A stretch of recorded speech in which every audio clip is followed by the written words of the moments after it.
e-festival ce mercredi. Des centaines de jeunes ont répondu à l'appel pour se familiariser avec l'outil informatique. Pendant 3 jours, il ne sera question à l'AGETIC que de nouvelles technologies et d'apprentissage. Bamako, capitale de l'esthétique depuis hier, les promotrices de salons de coiffure de la sous-région échangent leurs expériences au Salon international de coiffure et de l'esthétique au Palais de la Culture. Le Mali est à l'honneur à la 24e édition de la Semaine de l'amitié et de la fraternité Safra au Sénégal.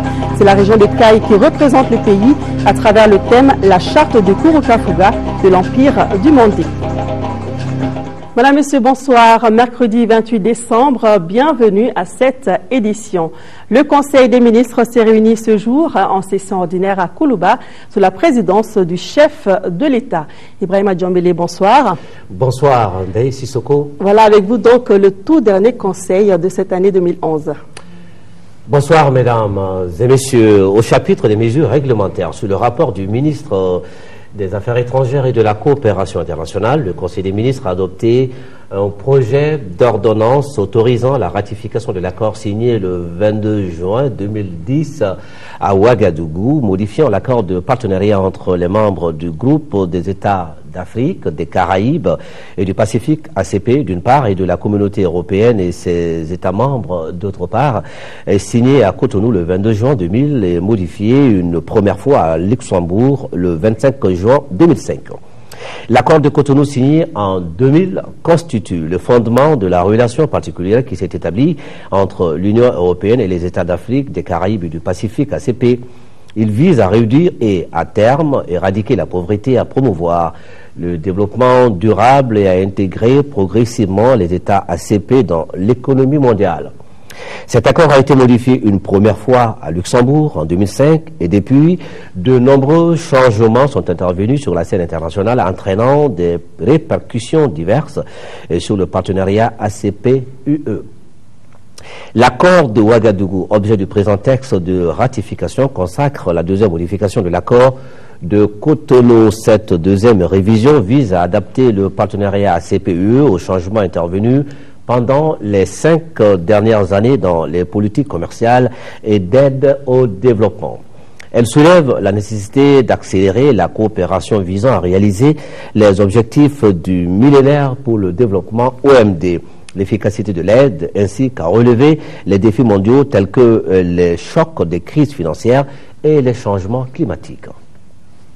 Sur le rapport du ministre de l'économie et des finances, le Conseil des ministres a adopté un projet de décret portant modalité d'application des dispositions des articles 51 nouveaux et 87 nouveaux du Code général des impôts, dans le but d'assurer une convergence des règles de détermination du résultat imposable et des taux d'imposition du bénéfice de l'espace communautaire. L'Union économique et monétaire ouest-africaine, UEMOA, a adopté en 2006 un programme d'harmonisation de la fiscalité directe. La directive adoptée dans ce cadre en 2008 a été transposée dans la législation malienne à travers l'adoption de lois portant modification du Code général des impôts et du livre de procédure fiscale. Le présent projet de décret a pour objet de définir les modalités d'application de certaines dispositions du Code général des impôts, notamment en ses articles 51 et 87. Il apporte des précisions concernant le traitement applicable au contrat de crédit-bail en matière de détermination du résultat fiscal, la détermination du montant des indemnités de façon admise dans les charges d'exploitation de l'exercice fiscal, la définition des conditions de prise en compte de certaines dépenses, notamment les redevances de cession ou des concessions des licences et autres droits analogues, la définition des modalités d'application des dispositions spécifiques prévues pour les sociétés mères et leurs filiales ainsi que pour les sociétés holding. 2. Un projet de décret portant approbation du marché relatif à l'acquisition de 2 bateaux à faible tirant au profit de la compagnie malienne de navigation, la Comanave, pour renforcer les capacités d'exploitation de la Comanave et lui permettre d'assurer en toute sécurité le transport sur le fleuve Niger de Koulikoro à Gao de passagers et d'une quantité minimum de fret.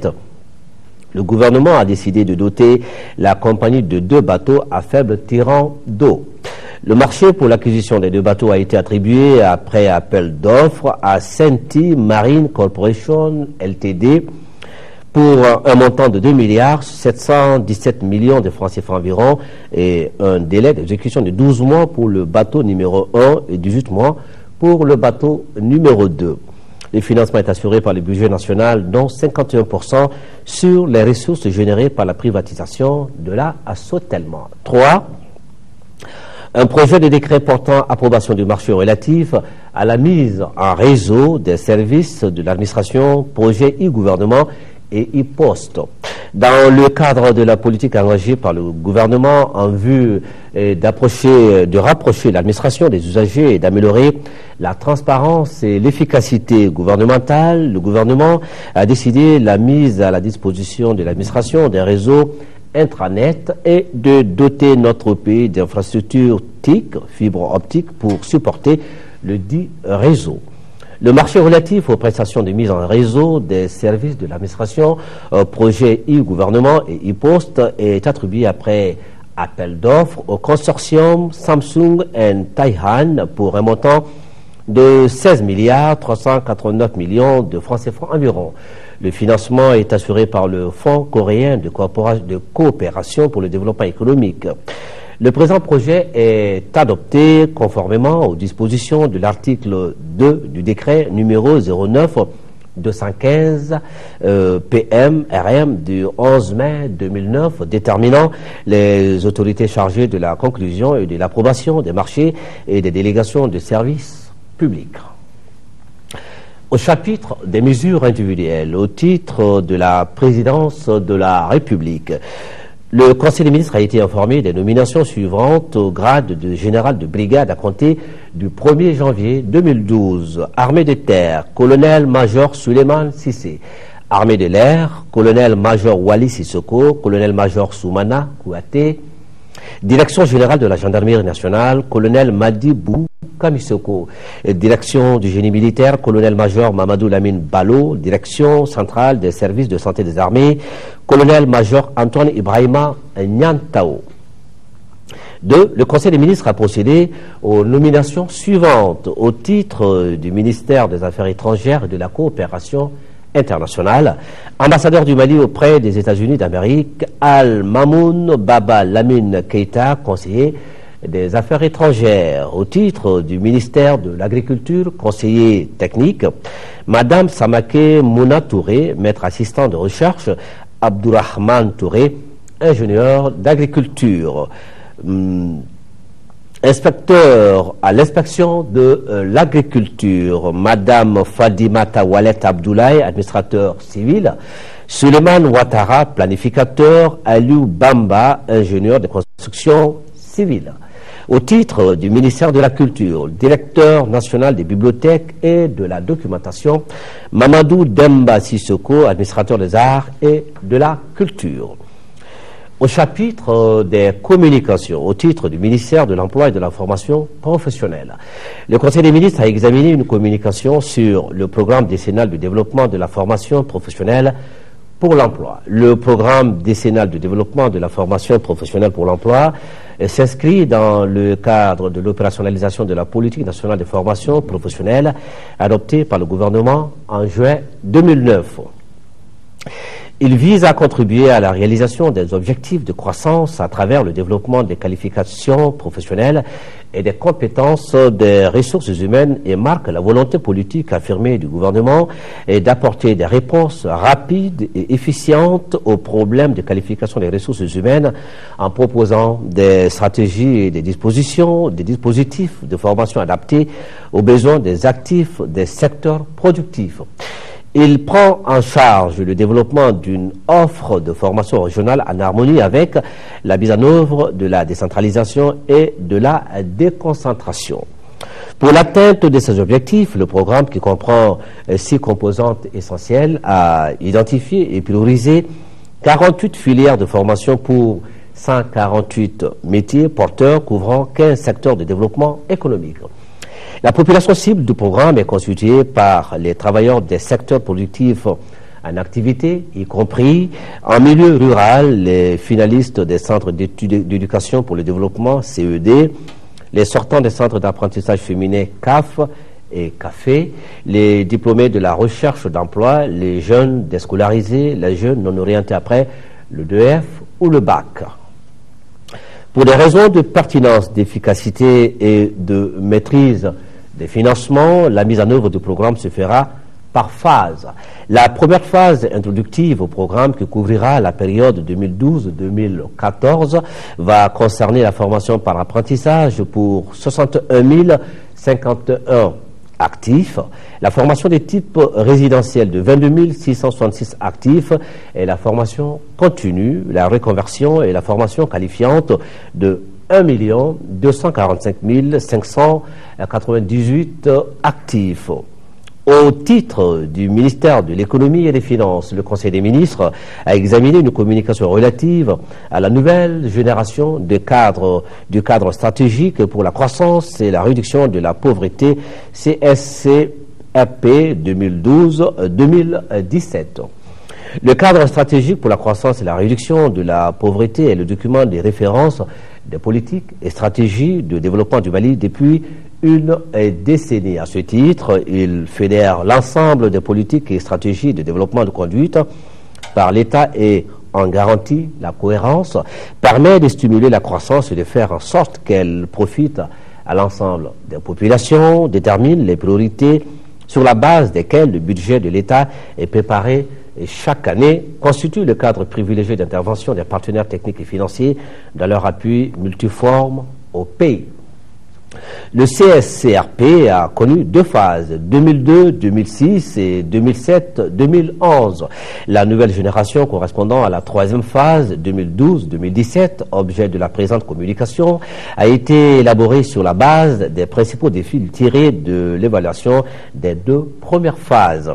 Le but du CSCRP 2012-2017 est de faire du Mali un pays émergent et une puissance agricole assurant une bonne qualité de vie pour la population. Son objectif global est d'accélérer la mise en œuvre des objectifs du millénaire pour le développement OMD à travers un développement inclusif basé sur la réduction de la pauvreté et des inégalités. Le coût du CSCRP 2012-2017 est évalué à 11 milliards 86 millions de francs CFA, soit une moyenne annuelle de 1 milliard 838 millions de francs CFA financés par le budget national et la contribution des partenaires techniques et financiers.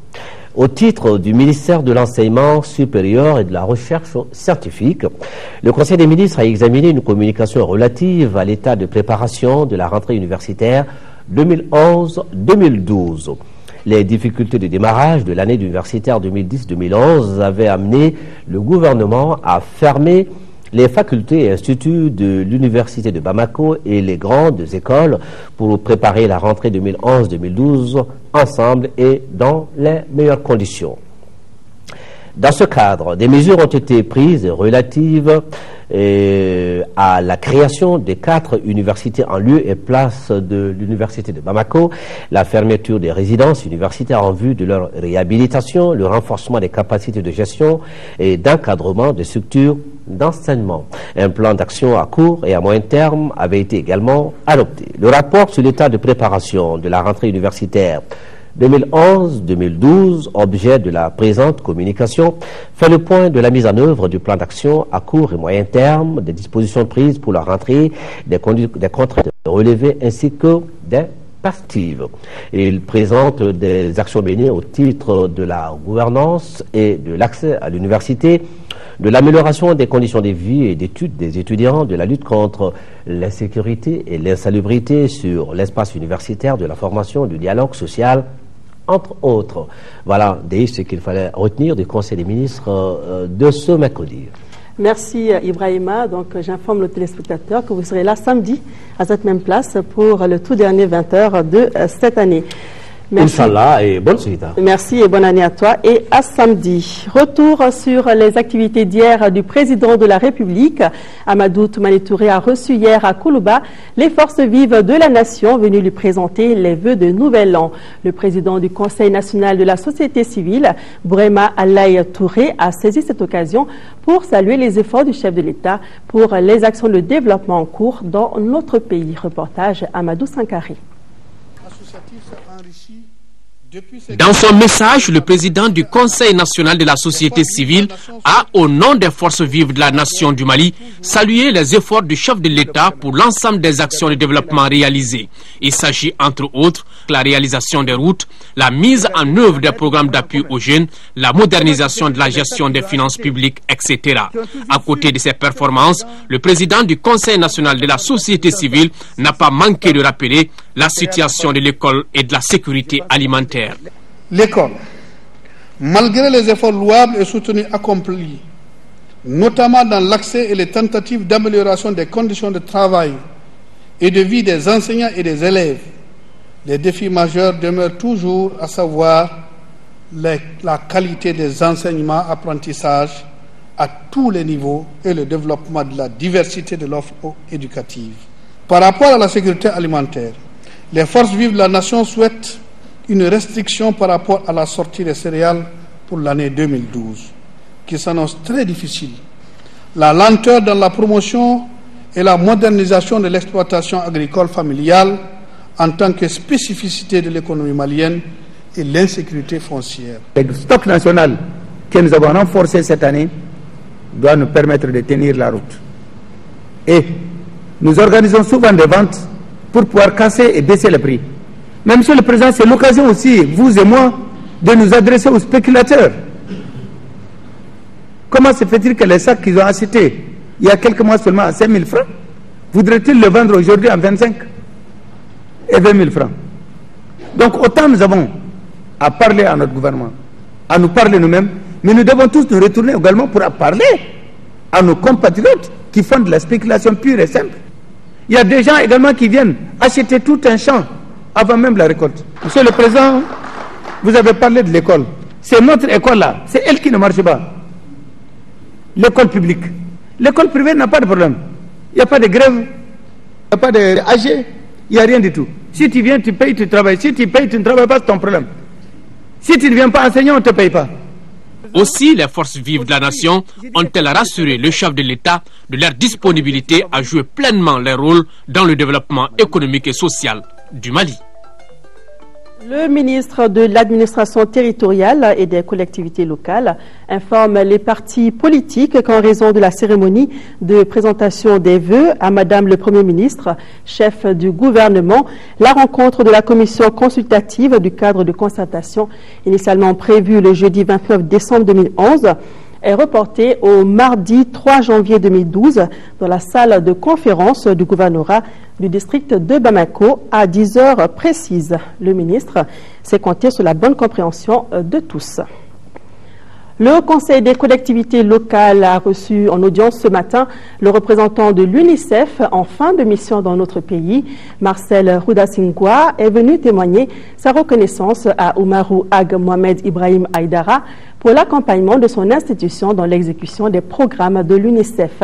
M. Roudasingwa apprécie le processus de décentralisation en cours dans notre pays et réaffirme le soutien de son institution dans la mise en œuvre de la politique nationale de santé. Marcel Roudasingwa, à sa sortie d'audience, s'est exprimé au micro de Agali Ag Agissa. Et je suis venu ici rendre visite de courtoisie à Monsieur le Président de la collectivité territoriale parce que je suis en fin de mission. Mais plus du fait que je suis venu le remercier pour l'accompagnement de l'œuvre que l'UNICEF a pu déployer en accompagnement des priorités nationales, c'était de souligner l'appréciation que j'ai personnellement, mais aussi que j'exprime au nom de l'UNICEF, de la contribution des collectivités territoriales dans non seulement la santé, l'éducation, la protection des enfants, parce que ce qui facilite notre travail ici au Mali, c'est la politique nationale de la décentralisation qui est mise en place depuis quelques années. Donc aujourd'hui, en tant qu'institution, nous sommes animés par une stratégie de l'équité d'accès aux services à tous les niveaux, que ce soit dans le domaine de la santé, que ce soit dans le domaine de l'éducation. Nous souhaiterions que toutes les populations dans les pays comme le Mali aient accès à ces services de base pour leur bien-être. C'est pour cette raison que nous tenons beaucoup à la contribution des collectivités dans l'identification des problèmes, dans la planification des programmes à mettre en œuvre, mais aussi dans la réalisation des actions à base communautaire. Nos investissements dans le futur, surtout d'ici 2015 et au-delà de 2015, va être comment on peut toucher les plus vulnérables, les plus en ayant besoin, en accompagnant et en comblant le gap qui est là quand on va au service et on trouve que l'offre est là, mais comme aujourd'hui 41% de la population vit au-delà des centres de santé communautaire. C'est avec cette approche de SEC qu'on peut aller trouver ces personnes, les soigner et les encourager de vivre correctement à travers les pratiques essentielles, familiales. Ouverture ce matin au Grand Hôtel de Bamako d'un séminaire régional de sensibilisation des magistrats et avocats des États membres de l'Union économique et monétaire ouest-africaine. Il s'agira pour les hommes de droit de se familiariser avec le droit communautaire UEMOA, entre autres, à travers la pertinence des thèmes qui seront débattus au cours des 2 jours de travaux. Le compte-rendu de Saba Sissoko. Ils sont une trentaine d'avocats et magistrats de la Cour de justice de l'Union économique et monétaire ouest-africaine UEMOA réunis à Bamako pour 2 jours de séminaire, des assises qui permettent de renforcer les connaissances et les compétences de ces hommes de droit dans l'exercice de leurs fonctions. Notre objectif est donc de permettre aux magistrats ainsi qu'aux avocats des États membres, plutôt de donner aux magistrats ainsi qu'aux avocats des États membres l'opportunité de se familiariser davantage avec le droit communautaire UEMOA, notamment le droit de la concurrence à travers sa mise en œuvre devant les instances et la Cour communautaire de l'Union, et de mieux appréhender le mécanisme du recours préjudiciel qui constitue le lien ombilical reliant la Cour de justice de l'UEMOA aux juridictions des États membres. Pour le ministre de la Justice, garde des Sceaux, Marafa Traoré, ces rencontres initiées par la Cour de justice de l'UEMOA visent non seulement une meilleure application des textes, mais elles contribuent aussi à une plus grande intégration juridique, judiciaire et économique des pays membres de l'espace. Beaucoup d'efforts ont été certes accomplis par la Cour de justice de l'UEMOA en vue de l'essor du droit communautaire, mais la sécurité juridique et judiciaire dans l'espace économique commande que ces efforts soient soutenus et perpétués. L'organisation du présent séminaire régional de sensibilisation des magistrats et avocats s'inscrit dans ce cadre, à travers les thèmes abordés et que sont le droit de la concurrence UEMOA et le recours préjudiciel devant la Cour de justice de l'UEMOA. Avocats et magistrats que vous êtes, je reste convaincu que vous ferez bon usage des connaissances qui seront acquises au cours de cette rencontre.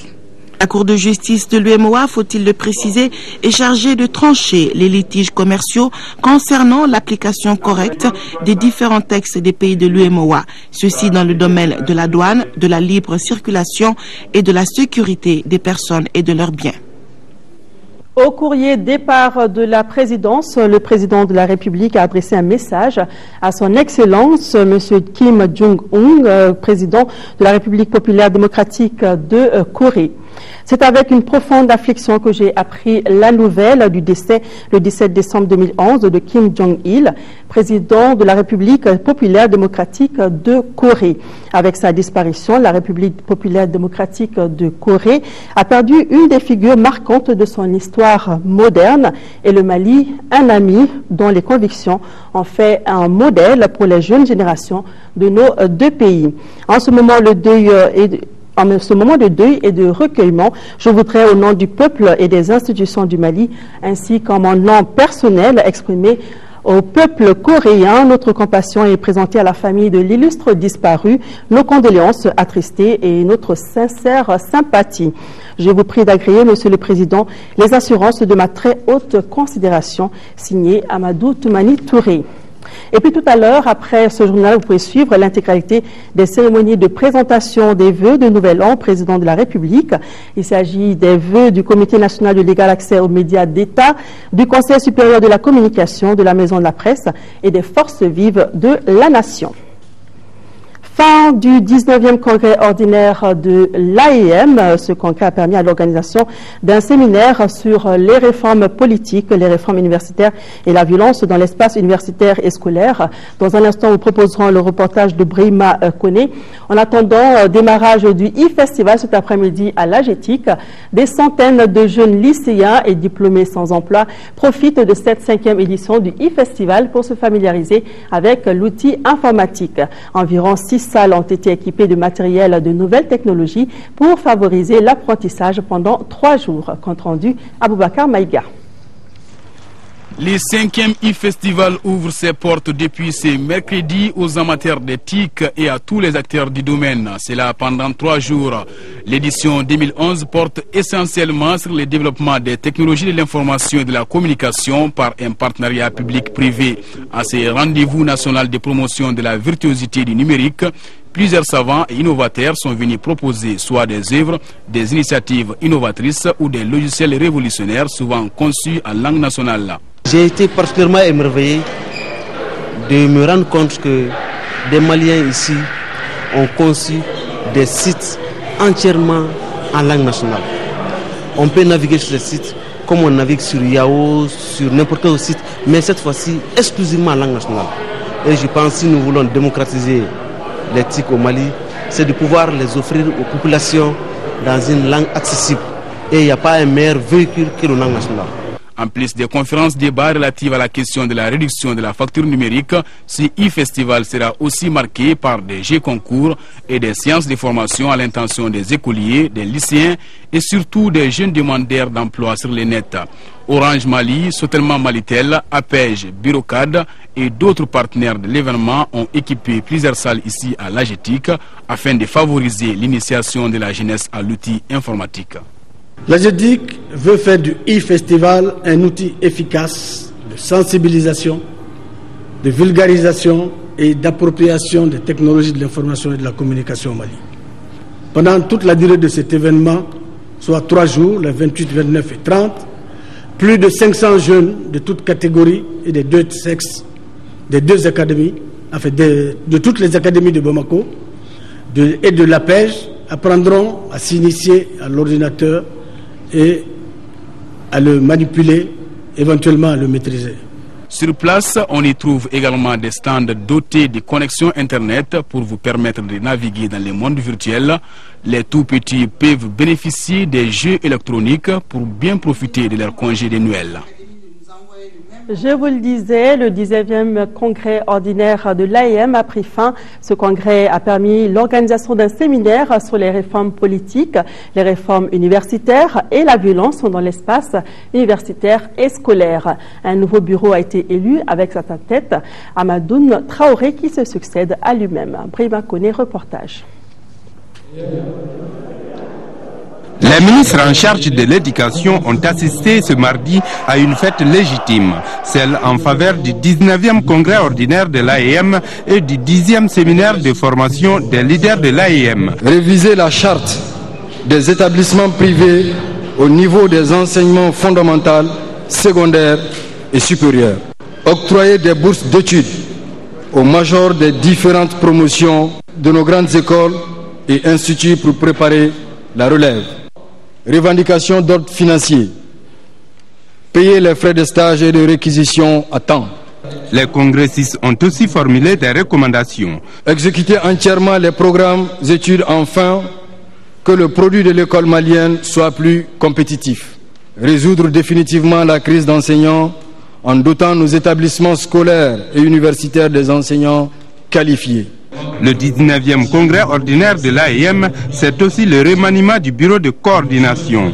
Et c'est Amadoun Traoré qui succède à lui-même à la tête d'un bureau de 26 membres. Il place son mandat sous le signe de la renaissance. Renaissance parce qu'il y a des réformes en cours au niveau du secondaire professionnel et technique et en même temps à l'université avec la scission de l'université de Bamako en 4 entités. Et nous sommes également en phase de réforme. Les recteurs des universités du Mali, à travers leur porte-parole, ont livré un message partenarial pour relever un certain nombre de défis. Ces défis sont notamment l'existence d'un cadre permanent de concertation, d'échange et de dialogue, l'instauration d'un rapport sain entre l'apprenant et celui qui a le devoir de transmettre le savoir-faire et surtout le savoir-être. L'école malienne est toujours au cœur de nos préoccupations, à tous. Elle sera ce que nous en ferons, de par nos comportements et nos actes de tous les jours. C'est donc ensemble que nous réussirons à gagner le pari de l'excellence et de la compétitivité. Ce 19e congrès ordinaire a vu remettre des attestations à certains anciens de l'AEM et une centaine de casques aux élèves et étudiants. Une contribution des ministères en charge de l'éducation dans la lutte contre l'insécurité routière. Les représentants des services en charge des transports sont en conclave pour le développement du secteur et le désenclavement du pays. La rencontre présidée par le ministre de l'Équipement et des Transports a débuté cet après-midi et examinera l'état d'exécution des recommandations issues de la réunion 2010 des transports, le budget 2011 et le programme d'activité 2012. Ramata Konaté. Qu'il s'agisse du transport terrestre, maritime, fluvial ou aérien, le sujet est largement débattu au cours de cette traditionnelle rencontre des représentants des services concernés. Occasion pour les participants de jeter un regard rétrospectif sur l'exécution du budget 2011 et les recommandations issues de la réunion 2010. L'analyse de l'état de mise en œuvre des recommandations de la réunion précédente, celle tenue en décembre 2010, révèle que certaines activités ont démarré et d'autres restent à mettre en œuvre, notamment le respect de la programmation semestrielle des travaux d'entretien routier, l'augmentation du financement du fonds d'entretien routier, l'élaboration d'un plan de circulation dans le district de Bamako et les grands centres urbains du Mali. En plus de ce point, le programme d'activité 2012 du ministère est au centre de cette concertation de 2 jours. Au plan des infrastructures routières, la poursuite du désenclavement intérieur et extérieur à travers la construction de routes et d'ouvrages, dont l'autoroute Bamako-Ségou et le pont de Koulikoro, et celle de la réalisation de travaux spécifiques d'entretien périodique des routes sur financement du budget national. Autre orientation pour l'année prochaine, la préparation de la table ronde des bailleurs de fonds du secteur des transports. En somme, les travaux qui viennent de débuter devront permettre aux participants de mieux coordonner les actions à venir. Cela pour non seulement assurer le développement des transports, le désenclavement du pays, mais aussi pour faciliter la circulation des personnes et des biens. Page politique, l'Union pour le développement du Mali, UDM Djamaka Ouassa, soutiendra la candidature de Modibo Sidibé à la présidentielle de 2012. C'est la principale décision issue du premier conseil extraordinaire du parti qui s'est tenu ce mercredi à Bamako. Reportage Amadou Ouattara. Ce premier conseil extraordinaire de l'Union pour le développement du Mali, UDM Djamaka Ouassa, avait un double objectif. Le remembrement du bureau exécutif national après le décès de son président Ibrahima Sibi et la mobilisation des militants. Nous sommes parvenus à la conclusion qu'à l'état actuel, l'espace politique peut agir contre nous si l'on s'en sert maladroitement. Après le décès du président Sibi, le SNP a donné mandat au vice-président de prospecter sur l'arène politique les partis ou mouvements politiques partageant les mêmes idéaux. Il ressort de toutes les analyses du SNP que seule la candidature de son Excellence Modibo Sidibé permet à l'UDM de garder son identité. Le premier parti à soutenir cette candidature, l'UDM Djamaka Ouassa, est également engagé dans la bataille pour les législatives afin d'être représenté à l'Assemblée nationale. Une présence qui témoigne de l'estime et de la considération qu'il porte à l'égard de notre parti, mais qui ne nous surprend guère, car nous partageons les mêmes vertus, les mêmes valeurs sociétales chères à notre défunt président. Je ne cesse de le répéter, le Maya, c'est-à-dire le travail. Je dis le travail et le travail bien fait, le respect de la chose publique, la justice, l'entraide, la solidarité, pour ne citer que cela. Autre sujet évoqué au cours de ce conseil, le retrait des cartes d'électeurs et la sensibilisation des militants pour voter oui à la réforme constitutionnelle en cours. Le 4e congrès ordinaire du mouvement patriotique pour le renouveau, MPR, vient de prendre fin.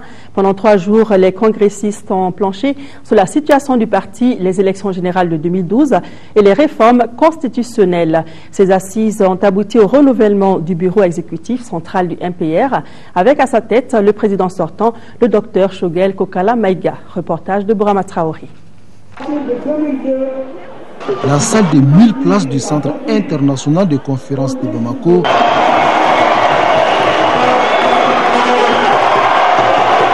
ce 4e congrès ordinaire est couplé avec le 2e congrès des femmes et des jeunes du MPR. Ces assises de 3 jours passent au pays fin la vie du parti, les questions électorales et le renouvellement des instances dirigeantes. Le 4e congrès du parti du Tigre s'ouvre à moins de 5 mois de l'élection présidentielle de 2012. Pour ces échéances futures, la position du MPR reste à éclaircir. À la vérité, je souhaite que la décision finale soit arrêtée par le nouveau bureau exécutif central qui sortira des présentes assises. Pour réussir la bataille électorale de l'année prochaine, au MPR, les maîtres mots s'appellent désormais unité, mobilisation et disponibilité. Raison pour laquelle ce 4e congrès est placé sous le signe de la maturité et du sursaut militant. Il s'agit donc d'expliquer à ces jeunes qui ont atteint la maturité électorale que le MPR reste un parti de présent et d'avenir, parce qu'il a fait le choix de l'enracinement et de l'ouverture, parce qu'il sait que nul ne peut construire son avenir en faisant table rase de son passé, en régnant son identité. Comme on pouvait s'y attendre, le président du MPR n'est pas passé sous silence sur certaines questions de l'heure. En première ligne, l'insécurité dans le nord du Mali. Face à cette situation, le parti du Tigre exprime toute sa solidarité au gouvernement. C'est l'occasion pour moi de lancer un appel solennel à l'union sacrée de toutes les filles et de tous les fils du Mali, de quelque bord politique que ce soit, pour faire bloc autour du gouvernement, pour préserver l'unité nationale. Ce 4e congrès ordinaire du MPR en chiffres, c'est près de 530 délégués venus de 58 sections de l'intérieur et de l'extérieur. Le ministre de l'Environnement et de l'Assainissement était en visite de terrain dans le Gourma. C'était pour s'enquérir de l'état d'exécution des actions du projet de conservation et de valorisation de la biodiversité dans le Gourma et des éléphants. Pendant son séjour, le professeur Tiemoko Sangaré a visité des forages, des mares et pâturages de la zone. Reportage Yaya Bokoum. Cette visite de terrain du ministre de l'Environnement et de l'Assainissement dans le Gourma se situe dans une optique de suivi et évaluation des activités de mise en œuvre du projet de conservation et de valorisation de la biodiversité dans le Gourma et des éléphants. 2 jours durant, la délégation ministérielle a sillonné des communes pour voir les conditions d'abreuvement et les pâturages. À Chatatan, Tinsahara comme à Maïfata, le ministre a visité des forages réalisés par l'ONG Wild Foundation avec l'entreprise malienne Kouma Plus de Ségou. À Banzena, le ministre de l'Environnement et de l'Assainissement a fait la réception de la tente du poste forestier mobile pour assurer la surveillance de la mare Le ministre a échangé avec les conseillers communaux de Bambara Maoundé, de Haribomo et les communautés. Le professeur Tchemoko Sankaré est arrivé avec sa délégation à Boni, où il a visité la mare de Ousougou. La dernière étape de cette visite ministérielle fut celle de Gossi, où le ministre s'est rendu compte de l'état actuel de la mare de Gossi et de son seuil endommagé. Le constat que j'ai fait sur le terrain, c'est que de façon générale, les dispositions prévues ont été mises en œuvre, mais particulièrement du côté des collectivités, la mise en œuvre a été d'une très bonne qualité. Par contre, au niveau du projet, il reste encore à faire. Malgré les difficultés que nous avons connues cette année avec l'hivernage, le Gourma est une zone où il y a une abondance de biomasse. De ce point de vue, je suis très satisfait. Autre satisfaction du ministre, c'est le constat du transfert de la gestion du projet aux collectivités à travers l'AIG Assihar, dirigé par Mohamed Youssouf Ag-Galas, président du conseil des cercles de Gourma-Rarous. La décentralisation est un projet ambitieux du Mali qui a découpé ce pays en 703 communes. Il nous reste tout simplement à parachever l'installation des forages pour subvenir aux besoins des populations afin de libérer les zones dans lesquelles doivent vivre les éléphants. Avant de quitter le Haïré, le ministre de l'Environnement et de l'Assainissement a bien voulu rencontrer les responsables de Douanza. Ici à Bamako, les travaux du Forum national des ONG, membres du réseau Pesticides Action Network Mali, sur la gestion des pesticides au Mali, se sont ouverts ce matin au centre Awa Keita. Les participants vont débattre de la problématique liée à l'utilisation abusive et démesurée des pesticides dans notre pays. Lamine Keita. Ce forum de 2 jours a pour objet de faire le bilan des activités menées par des ONG membres du réseau Pesticides Action Network Mali, PAN Mali. Il s'agit pour les acteurs de conjuguer les efforts en vue d'une meilleure gestion des pesticides dans notre pays. Le thème retenu cette année pour ce forum est « Bilan et perspective des activités de Pesticides Action Network Mali dans le cadre de la gestion des pesticides au Mali ». Dans le cadre de la prévention de l'accumulation des stocks de pesticides obsolètes et de la promotion des alternatives non chimiques au Mali, PAN Mali mène déjà depuis plusieurs années des activités d'information, de sensibilisation et de renforcement des capacités, non seulement à l'endroit de ses ONG membres, mais aussi et surtout à celui des producteurs. La gestion efficace des pesticides est une priorité pour l'État et ses partenaires. Pour autant, beaucoup reste à faire. Au Mali, la situation n'est guère reluisante, avec des milliers de tonnes de pesticides accumulés au cours des ans pour faire face aux récurrentes vagues d'invasion acridienne. De Kaï à Kidal, en passant par Koulkoro, Sikasso, Ségou, Mopti, Gao et Tombouctou, nous avons plus de 230 sites de stock de pesticides obsolètes et déchets apparentés dont le nettoyage et l'élimination ne doivent plus attendre. Le forum de Bamako est le résultat d'une bonne collaboration entre l'État et les ONG, notamment le programme africain relatif au stock de pesticides obsolètes et Pesticides Action Network Mali. Ouverture hier du Salon international de coiffure et de l'esthétique au Palais de la Culture. L'événement est organisé par l'Association des coiffeuses et esthéticiennes de Bamako, ASEB. Lors de cette 2e édition, les promotrices de salons de la sous-région vont échanger leurs expériences et montrer leur savoir-faire. Participent également à cette 2e édition des ateliers de couture et restaurants africains. Reportage de Fatoumata Koni. Elles sont venues du Bénin, du Togo, de la Côte d'Ivoire, du Sénégal et de la Guinée-Conakry, du Burkina Faso et du Mali pour participer à ce salon international de la coiffure et de l'esthétique. Occasion pour les promotrices de salon de démontrer leur savoir-faire à travers des coiffures inventées et imprintées.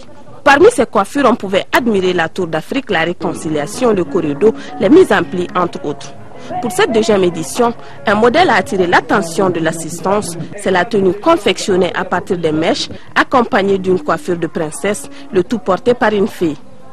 Selon la présidente de l'association de coiffeuses et esthéticiennes de Bamako, cette édition tient compte de tous les goûts. Il vise résolument à créer un cadre d'expression et de promotion pour les métiers de la coiffure et de l'esthétique. Les professionnels de la coiffure électrique sont tenus de s'adapter aux goûts multiples et aux exigences des consommateurs. Les artisans coiffeurs et esthéticiens occupent une place de choix tant par la qualité et la diversité des produits et des services offerts à la clientèle que par leur forte compétitivité due surtout à leur capacité de créer et d'innover. La coiffure était certes du rendez-vous, l'esthétique était aussi appréciée à travers la présence des ateliers de couture des restaurants Made in Mali. Une manière de valoriser tout simplement l'artisanat malien. Je suis là pour soutenir une initiative, l'initiative de la promotion de l'artisanat malien et de l'artisanat sous-régional en général. Moi, je suis dans le domaine de l'art culinaire, donc j'ai une vision. Dans le domaine de la restauration, c'est la professionnalisation de ce corps de métier. Le parrain de cette rencontre annuelle a souhaité que les organisatrices appellent ce salon tout simplement la rencontre de la beauté africaine. Voilà donc des créations très originales à voir au Palais de la Culture. Sur demande du président de la République, le ministre de la Culture a remis cet après-midi au Musée national 5 albums photos qui retracent les meilleurs moments du cinquantenaire. Le but est de permettre au public de découvrir et de revisiter les temps forts de cet événement. Le ministre Aman Niang donne plus de détails sur l'importance de ces photos. Il est au micro d'Ibrahima Traoré. C'est une cérémonie très modeste, très simple, mais pleine de signification. C'est que le président de la République, son Excellence Amadou Toumani Touré, a voulu faire un témoignage de l'histoire en nous demandant de transmettre à son nom au Musée national les 5 albums photos qui représentent les cérémonies commémoratives de nos 50 ans d'indépendance qui ont été célébrées avec faste, harmonie, mais surtout avec dignité en 2010. Je pense que c'est des moments très forts qui restent encore gravés à l'impression que c'était hier. Et le président de la République, en recevant cet album, a dit que ces œuvres doivent être vues, appréciées par tout le peuple malien. Et c'est pourquoi il a fait don de ses œuvres au Musée national pour permettre non seulement à tous les Maliens de Kaï jusqu'à Kidal de revisiter notre histoire à travers ces photos, mais de revisiter cette cérémonie si belle du cinquantenaire, mais surtout permettre à la génération, en voyant, en regardant, en visitant le musée, en feuilletant ces pages, je reste persuadé que cette nouvelle génération va revivre les moments intenses que nous-mêmes nous avons vécus durant les années 2010. Je pense que c'est un très beau cadeau de fin d'année et que le président de la République vient de faire au musée. Rendez-vous donc au Musée national. Nous restons dans la culture. Fin le week-end dernier, à Dili, de la 4e édition du festival du Ouagadou, environ 3000 ressortissants du cercle se sont retrouvés pour cette première délocalisation de l'initiative de l'Association pour le développement du cercle de Nara à Dekna. Les journées ont été ponctuées de conférences-débats, d'activités sportives et de soirées culturelles. Envoyés spéciaux à Dili, Brema Koulibaly et Moïse Traoré. La première délocalisation du festival culturel du Ouagadou a eu lieu à Dili du 23 au 25 décembre 2011. Le rassemblement de l'Association pour le développement du cercle de Nara en est à sa 4e édition. Une mauvaise campagne agricole dans la presque totalité de nos communes. Je voudrais que cette préoccupation soit partagée avec les ressortissants du cercle ainsi qu'avec nos partenaires au développement afin d'élaborer des stratégies pouvant nous permettre d'atténuer les effets pervers des mauvaises récoltes. Pour inviter tous les acteurs, chacun à ce qui le concerne, à œuvrer pour des élections apaisées dans notre cercle. Outre l'historique de la cité fondée par le Bambara Ediou Koulibaly en 1780, La conférence débat a permis d'échanger sur la régénération des plantes utiles au Sahel. Il a également été question des litiges opposants agriculteurs et éleveurs et de l'encadrement du cheptel qui compte plus de 300 000 têtes de bœufs, 500 000 dromadaires et le même nombre de chèvres. C'est une race qui supporte très mal la sécheresse. Et comme vous le savez, ces dernières années, la sécheresse ne cesse justement de s'implanter dans la zone. Ça, c'est un aspect. Deuxième aspect, c'est que c'est une race qui fait l'objet de ponctions répétées de la part des éleveurs périurbains de Bamako. Disputée sur 2300 mètres, la course des grands chevaux a été remportée par un garçon d'une dizaine d'années. Arwa Diara est de Bouleux, le village de la commune de Duli. Le détenteur de la première coupe, Oumar Barou Touré du Tob, est défait par Fallou. Mourdiam a encaissé 2 buts contre 0. Les rencontres, c'est le développement, c'est très important. Vraiment, je suis très content et très heureux. Dili doit sa renommée à la famille de Mahamadou Abdoulaye Souadou, grand-père du célèbre chef religieux El Hadj Sidi Modibo Kane, lui-même descendant de la sainte Oumou Dili. C'est parti depuis ce lundi pour la 24e édition de la Safra, semaine de l'amitié et de la fraternité à Tambacounda, c'est au Sénégal. Le Mali est à l'honneur avec le thème « L'Empire du Mandé » à travers la charte de Koronkafuga. Et c'est Kai qui représente le Mali. Cette édition a été marquée par la mise en place du réseau des gouverneurs de l'espace Safra, le compte-rendu de Jafar Aïdara. Cette cérémonie d'ouverture a été marquée par le défilé des différentes délégations venues des villes de Kaï au Mali, Sélibabi en Mauritanie, Tambacounda au Sénégal, Bassé en Gambie, Kabou en Guinée-Bissau et Boké en Guinée. 30 années après la naissance, la Safra est devenue aujourd'hui une grande initiative de coopération transfrontalière, de diplomatie à la base, dont les acquis sont réels à tout point de vue. D'où le slogan la Safra, une initiative de coopération transfrontalière pour l'intégration sous-régionale. Tambacounda, après avoir abrité en 2004 la 18e édition qui avait lancé le volet politique et développement, mais aussi et surtout le réseau des maires, le réseau des femmes de la Safra, sans oublier le comité scientifique.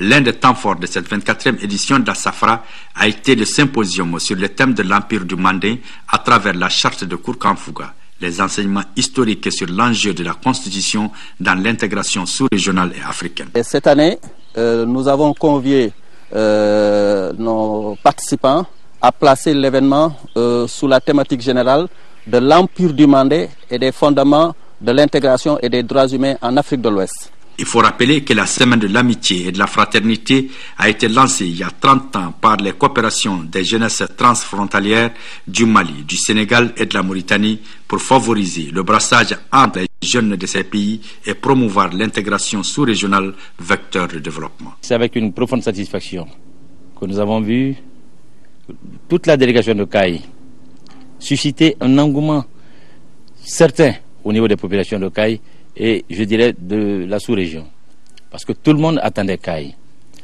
Et nos jeunes se sont très bien comportés, tant sur le plan sportif que sur le plan culturel, et même au symposium. Et je tiens à souligner ici que pour le symposium, nous avons bénéficié de l'accompagnement de la Kaderka de Bamako. Aujourd'hui, l'organisation s'est étendue sur la Guinée-Conakry, la Gambie et la Guinée-Bissau. Sport football, en ouverture de la 4e journée du championnat de Ligue 1, le CSK, leader, a été battu 1-0 par le CS d'Ouroulonfila. La Somme et la Jeanne d'Arc se sont neutralisés 0-0. Le compte-rendu de ces deux matchs avec Siragatou Sissé. Accusant 15 minutes de retard sur le coup d'envoi officiel, ce match CSK-CS Dougoulofila a enregistré aussi la présence d'objets dangereux sur la pelouse et aux abords du rectangle vert, dû à un concert organisé l'avant-veille. Seuls les responsables du stade Modibo Keïta n'ont pas vu ces préjudices. La première période se solde par un 0-0. Il faudra patienter jusque dans le temps additionnel. Abdul Aziz Touré de Dougoulofila marque l'unique but de la partie sur pénalty. Dès lors, les protestations fusent du côté du CSK. la série de victoires des Boys s'arrête. Je crois qu'on ne s'est pas retrouvé. Et je crois que le Douala était venu pour gagner. C'est vrai, ils ont gagné, mais malheureusement, l'arbitrage n'était pas à la hauteur, quoi. Parce que le football, ce sont les hommes en noir. Quand ils gâchent un match, c'est fini, on ne peut pas réparer. Les pénaltys que nous avons eu, c'est normal. Il y a pénalty dans le football. Mais que c'est juste, je suis d'accord. Mais un pénalty non justifié, et je crois qu'il faut revoir l'arbitrage. Douala Fila réalise une belle opération. Ça a été un match très dur, très difficile. Et quand on sait que la dernière journée, nous l'avons perdu chez nous à domicile, et avec un mauvais comportement, mais je dirais aujourd'hui que la réaction a été bonne. Le CSK s'est un peu laissé piéger aujourd'hui parce que c'est une équipe qui aime dans le jeu se faire plaisir. Et aujourd'hui, nous ne leur avons pas laissé assez d'espace et ça les a un peu perturbés dans leur jeu. Et ce qu'il fallait, c'était la concentration derrière, pouvoir les contenir et puis repartir devant, peut-être par de contre. L'opposition Assom Jeanne d'Arc est tactique et serrée à la fois. Abdoulaye Samake de l'Assom est expulsé à la 65e minute pour anti-jeu. Score final 0-0. L'Assom est toujours invaincu. Nous prenons encore un point ce soir. Je crois que c'est quand même bon pour le moral des jeunes gens. Parce que quoi qu'on dise, la GIA c'est pas la dernière venue. Je crois que c'est une très très bonne équipe, une grande machine aussi. Je crois que nous allons continuer de travailler et puis bon, ça va venir. On était très inefficace au début du jeu. On a eu 3 occasions comme ça. Vraiment, le match a été difficile dans le jeu. Offensivement, on était un peu nul aujourd'hui. La Jeanne d'Arc a les yeux tournés vers l'explication de la 5e journée face à l'ASB. Football toujours, les supporters des Aigles du Mali sont désormais réunis dans une seule organisation dénommée Union nationale des associations de supporters des Aigles du Mali. La cérémonie officielle de la fusion a eu lieu cet après-midi au ministère de la Jeunesse et des Sports. Isaac Tienou. C'est dans l'union et la solidarité qu'on peut avancer. Les 2 comités des sporteurs des Aigles viennent de donner la preuve à travers cette union scellée entre eux. Il s'agit du comité central des sporteurs des Aigles et l'association des sporteurs indépendants des Aigles. Cela pour permettre aux Aigles de voler haut dans le ciel du sport africain. Cette association s'appelle désormais Union nationale des associations des sporteurs des Aigles du Mali. La fusion de nos 2 structures, longtemps souhaitée, était devenue une nécessité. Nécessité à cause de nos ambitions plus grandes et la mobilisation qui nous s'impose, qui doit nous permettre de relever de nombreux défis afin d'être présents sur tous les champs d'honneur, sur tous les stades, pour jouer pleinement notre rôle de celui d'accompagner et de soutenir les efforts de nos sportifs. Nous avons été sensibles à la peine ressentie par les plus hautes autorités du pays chaque fois qu'ils constatent l'existence de 2 groupes de supporters des Aigles. Cette peine, nous la partageons très souvent en présence des supporters d'autres pays, parmi lesquels on ne constate aucune division. Le ministre de la Jeunesse et des Sports n'a pas manqué de féliciter les uns et les autres pour cette initiative et invite les acteurs du sport et leurs fédérations à faire comme les sporteurs des Aigles. Le comité central des supporters des Aigles du Mali et l'association des supporters indépendants des Aigles du Mali ont toujours eu une seule ambition et une ambition commune, contribuer à la performance du sport malien. Il est donc logique qu'elles se retrouvent aujourd'hui, main dans la main, pour apporter ce plus dont une équipe, un sportif, a toujours besoin pour se transcender et combler les attentes de la nation. Quant aux dirigeants, ce message les appelle à plus d'unité et de cohésion dans la gestion quotidienne de nos disciplines sportives. L'Union nationale des associations des sporteurs des Aigles du Mali est dirigée par Souleymane Diabaté et a pour vice-président Cheikh Demba. Voilà, c'est cette fusion qui met fin à cette édition. Merci de l'avoir suivi. Sira Batili vous donne rendez-vous demain à 18h et à 20h. Mais avant, à 10h et à 13h, vous serez en compagnie de Aïssata Ibrahim Maïga. Il ne me reste plus qu'à vous souhaiter à toutes et à tous une bonne année 2012 sur l'ORTM. Bonsoir.